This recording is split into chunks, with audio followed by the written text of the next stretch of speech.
जिन रास्तों को महापुरुषों ने अपनाया है वही रास्ता हमको भी अपनाना पड़ेगा।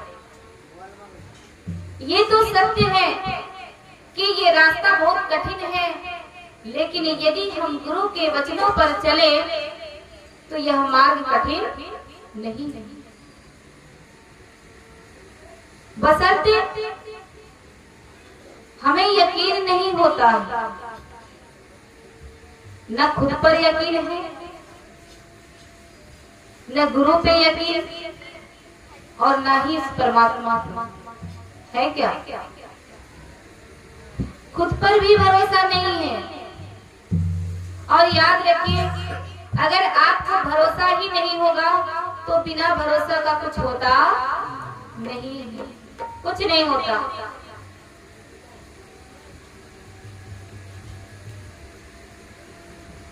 जब तक भरोसा नहीं होगा,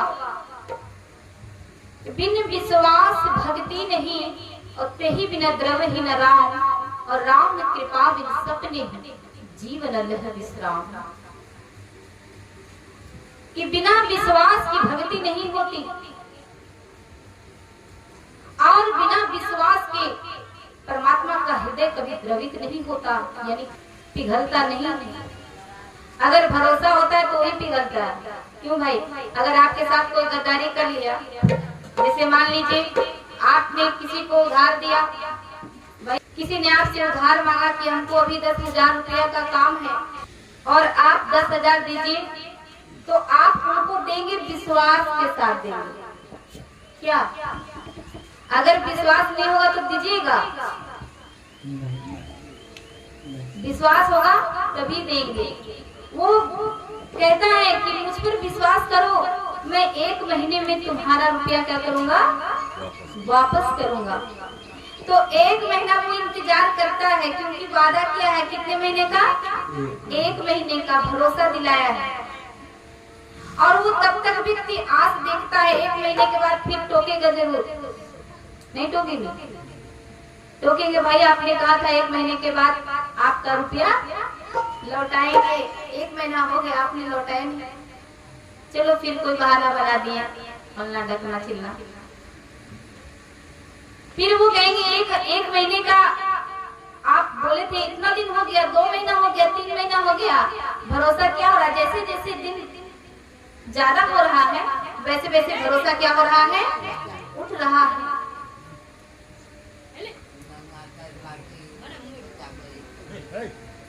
लेकिन अगर उसी समय पर वह व्यक्ति दे दे तो दोबारा भी लेने का अधिकार बनता है, दोबारा भी देगा, क्योंकि विश्वास। लेकिन विश्वास को जीत नहीं पाया। विश्वास को जीतना बहुत बड़ी चीज होती है,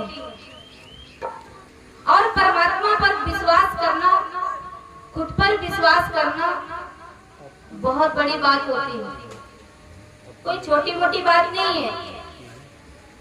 अरे जब इतना आपको पता है कि जो जैसा कर्म करेगा वैसा ही फल पाएगा, तो इसमें डरने की क्या बात है? और अगर आप डर रहे हो, इसका मतलब है कि आप जानते हो कि आप अच्छे कर्म नहीं कर रहे हो,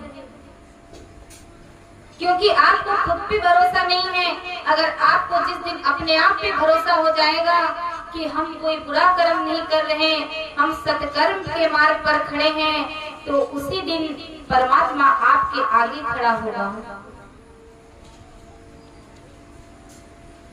कहते हैं दुनिया में कोई साथ नहीं देता, भगवान साथ देते हैं, लेकिन कब? जब आपको उन पर भरोसा होगा तब। वो भी भरोसा ही देखते हैं।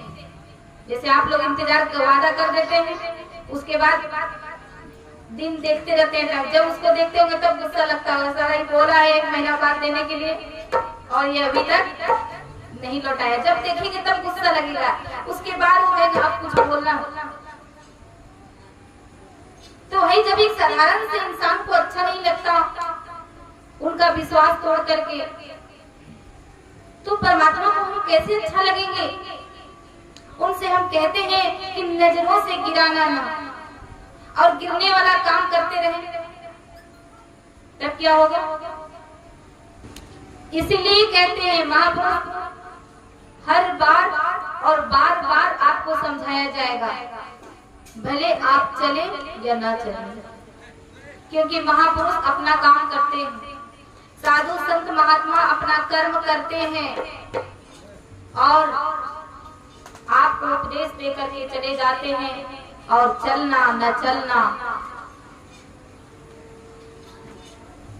आपका काम है, हमारा काम है। तो चल करके इस पर, क्योंकि देखिए आत्मा जो है हमारे शरीर में, ये आत्मा कभी मरती नहीं। मर जाती है क्या? कौन मरता है? ये शरीर मरता है। ये शरीर नासवर है। ये शरीर एक बार नहीं बार बार मरता है। ये मत सोचिए कि अभी मर गए कहानी खत्म हो गया, नहीं, अभी बहुत कहानी शुरू है। अभी न जाने कितने बार मरना पड़ेगा कोई पता नहीं है। और याद रखिए कि गुरु का ज्ञान कोई साधारण ज्ञान नहीं है। इस ज्ञान का इतना महत्व है, अगर जो भी जीव इस ज्ञान को श्रद्धा और प्रेम से अपने हृदय में धारण करता, ध्यान दीजिएगा, इस ज्ञान को जो धारण करता है प्रेम से, श्रद्धा से,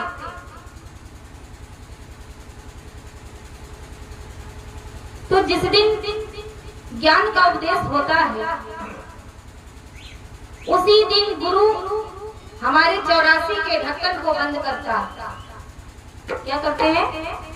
84 का ढक्कन बंद। उस दिन 84 का ढक्कन बंद हो जाता है मेरे भाई बहन, ध्यान दीजिएगा। यानी कि जो 84 लाख योनियां हैं जिसमें जीव भटकते हैं, उस योनि में जाने का दरवाजा ही बंद कर देते हैं। एक नंबर काम हुआ। दूसरी बात, इस ज्ञान को धारण किए और अगर हम इसकी बेकदरी करते रहे, इधर 84 का ढक्कन बंद हो गया, इधर ज्ञान मिला है क्या करने के लिए? भक्ति करने के लिए, ध्यान दीजिएगा। और भक्ति हम करेंगे नहीं, मरेंगे निश्चित कि नहीं मरेंगे? या तू और लोग नहीं जाएंगे क्या? सब लोग जाएंगे। ऐसा लगता है कोई नहीं जाएंगे। सभी। आखिर अंत समय में भजन ही आपका साथी बनेगा। तो 84 का ढक्कन बंद हो गया, भक्ति हम करेंगे नहीं और मरेंगे निश्चित। आत्मा इस शरीर से निकलेगी, फिर ये आत्मा कहाँ जाएगी? सदगति किए नहीं, सदगति करने के लिए मार्ग बताया जा रहा। ज्यादा कुछ तो नहीं कहा जाता, थोड़ा बहुत कर लीजिए कुछ भी। और भक्ति अगर नहीं करेंगे तो 84 में तो जाएंगे। कहते हैं लोग कि जो बहुत ज्यादा भयानक इंसान होता है, कहते हैं मरेगा तो नरकों में भी जगह नहीं मिलेगा, कहते हैं कि नहीं? तो वही वाला काम कहीं हम लोग ना कर ले। नरक तो बंद हो गया उधर, नरक में भी जगह मिलने वाला बहुत भयंकर स्थिति हो जाएगी। इसलिए गुरु दयालु तो हैं, दया करते हैं, लेकिन अगर बेटा बहुत नालायक हो जाए तो भैया काल और दयाल पता नहीं, बहुत भयंकर स्थिति हो जाती है। इसलिए सावधान रहिए, सतर्क रहिए, भजन भक्ति करते रहिए। हाँ, गुरु हमारा साथी है, वहां तक अंतिम यात्रा तक पहुंचाने का जिम्मेवारी किनकी है? गुरु की। और पहुंचाते भी हैं।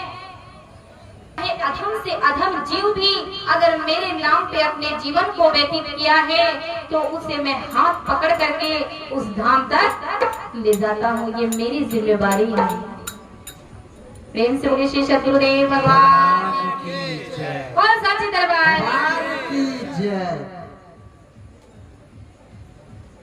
तो हम लोग भी जाना तो पड़ेगा और आश्रय गुरु का ही लेना पड़ेगा मेरे भाई बहन। 33 करोड़ देवी देवता हैं, मगर उस समय एक भी देवी देवता आपके काम नहीं आएंगे, एक भी नहीं आएंगे। आप कितना भी पूजा पाठ कर लीजिए, आपकी मनोकामना जरूर पूरी हो जाएगी। घर में बाल गोपाल नहीं है वो भी हो जाएगी। अगर किसी की शादी नहीं लग रही तो शादी भी हो जाएगी। किसी की लॉटरी ना लगे तो शायद लॉटरी भी लग जाए। लेकिन कह दे कि मुक्ति हो जाए किसी देवी देवता से, ये होने वाला बात नहीं। इसीलिए कहते हैं मेरे भाई बहन, हम सभी लोग उस गुरु के शरण में अपने जीवन को व्यतीत करें, क्योंकि हम भी लगे हुए हैं, चाहते हैं आप लोग भी लग करके अपने जीवन का कल्याण करें, उद्धार करें। क्योंकि यही समाज में प्रचार प्रसार करने का यही उद्देश्य है, मानव कल्याण, जीव कल्याण। इसलिए अपने कल्याण के बारे में सोचें। अरे अपने पेट के बारे में हर कोई सोचता है, कम से कम इस आत्मा के बारे में सोचिए कि इस आत्मा की क्या गति होगी, क्योंकि जाना तो एक दिन सबको पड़ेगा।